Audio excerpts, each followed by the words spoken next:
Hi friends, it's Vivian. I'm here with my little pack. We've got George, my rescue. He'll always be my rescue. And my geriatric dogs. George is an adult. My geriatric dogs, Jimmy and Stella, they're siblings, about 15 years old. So I got a question of how to deal with or how to help our dogs desensitize to the masks. Great question. And it's really easy. Like anything, we want to help pair good things with scary monsters. So when we desensitize, systematic desensitization protocols are really important when we do it systematically. I'm just going to give you a rough, quick crash course on this. In here, so our dogs are affected more by our tone. And certainly when they see something different, when your face, because they are looking at our face and taking in cues that our face delivers, whether that's a frown or the smile.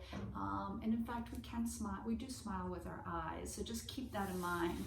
But the way that I started was, and I have 3 different types of masks, and you really don't need to do it with each one.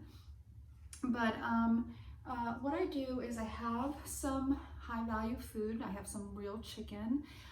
Full disclosure, I am vegetarian / vegan, not completely a vegan, but I do have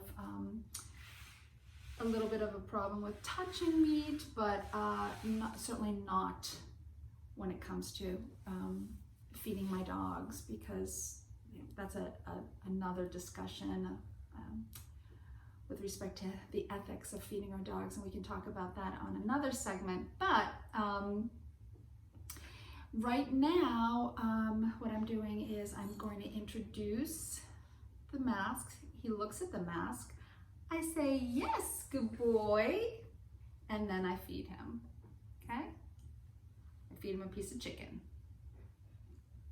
I'm gonna do this with all of my dogs. I'm standing close, I'm sitting close, and I have him just look at the mask.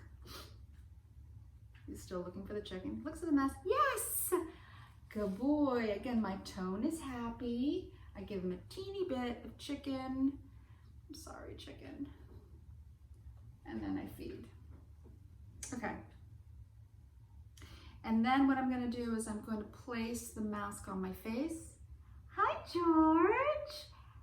Excellent. Good boy. And I'm looking for that tail. I'm looking for a wiggly dog, right? So I'm always evaluating my body, my dog's emotional state of mind. I don't have access to his inner state, obviously, and he can't tell me how he feels, but I can see that he is relaxed, wiggly, and that's good, okay? That translates to being in a good place. George, hi, Bubba. So I'm playing the peekaboo game. This is the peekaboo game, right? Hi, boy. Hi, good boy. Excellent. I use excellent or as a verbal conditioned reinforcer. So he expects, after he hears that word, excellent, he gets food, and that helps to also make an association with this scary monster, okay? And then over time, I'm gonna just wear it. Hi, Bubba, right? Excellent, good boy. And then maybe I can do some training so I can wear it a little bit longer and I could either throw food, I could play with a squeaky ball, yay! I could ask him to sit. Excellent, good boy. And so gradually I'm wearing it for longer durations. But you start out with the peekaboo game, just like you would with a little kid, right? Although with children, oh, actually, maybe some children, you should wear the mask and do the same peekaboo game, right? Peekaboo, right? So again, here, they're not able to see our mouth. It does change the way the human face looks, but we can slowly work on making it a fun game, and just play the peekaboo game, and then slowly wear it longer and longer. Look at, you love it. Okay, I'm gonna take it and try to play with it. And then you could use, this is a lovely mask that my aunt made me, which is really sweet.